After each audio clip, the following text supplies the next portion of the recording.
挑战100天午餐不重样。第5天，你好，非常高兴能在这里遇见你。每道菜都给大家做了小总结，放在视频的最后，有需要的记得去截图保存一下。去年春天买了条裤子，买大了，想着什么时候拿去把它给收点就能穿了，但是懒啊，一拖再拖，不知不觉就拖了1年。刚才收拾衣柜找到那条裤子，就要拿去改，试了一下，好了，不用改了，现在穿上正好。哎，默默的一声叹息。关键是我老公还说，哎，你这不是有衣服穿吗？那你为什么还说自己没有衣服穿？我跟你说啊，女生说的我没有衣服穿了，是指我没有那种不用打扮、不用熨烫、不用搭配，直接穿出去就美到爆炸的衣服穿了。换季的时候，猫猫狗狗都知道换毛，我想买件衣服有错吗？然后我就拉着我老公去逛商场嘛，一进门就被打击了。我看到我的月工资就写在商场柜台的一双鞋上，哎，老百姓是真苦啊。今天看网友吐槽说，现在最惨的是人在上海，钱在股市。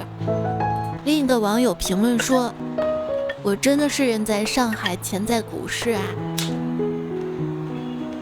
虽然老公手机上每天飘绿，但我们人不在上海，还好啦。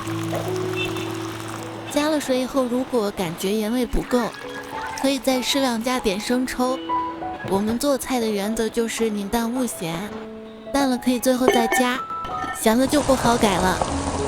而且咸味会把任何食材的香味全部掩盖掉，所以刚刚开始学做菜的姐妹们加盐一定要适量。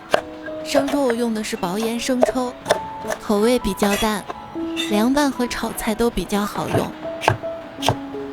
看中了一个钻石戒指，就对老公撒娇说，老公，那个戒指好漂亮啊。老公说，那就过去看看呗。可是人家想天天在家看到怎么办啊？老公疼爱地说，知道了，真拿你没办法。说着他把手伸进口袋，掏出了手机，拿，已经给你拍照拍好了，带回家慢慢看吧。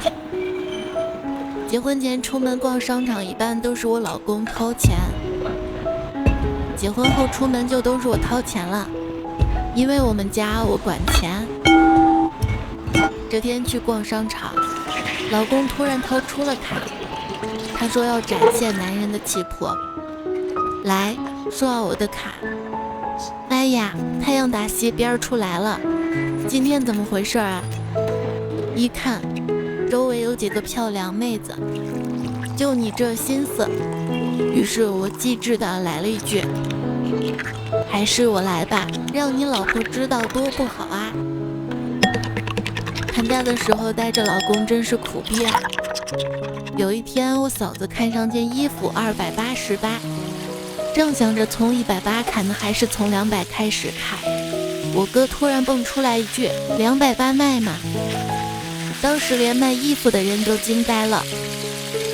从此我嫂子出门逛街果断不带我哥了，然后我哥就跟我老公炫耀，你看我花80块钱就换来了终身不用陪老婆逛街的权利。生抽和蚝油的用量根据食材的多少来定，咸淡根据自己的口味来加，做的多了就有经验了。我们每个家庭主妇都是个很棒的专业饲养员，像我专业喂娃10几年，每天我儿子都会一边吃饭一边夸，好吃，真好吃。吃完饭都会满足的说一声，我吃好啦，谢谢妈妈。作为一个正宗的川妹子，我特别喜欢吃酸菜。315晚会看了之后才知道，我之前吃的老坛酸菜居然是土坑腌出来的。原来土坑除了可以种树，还可以腌酸菜啊！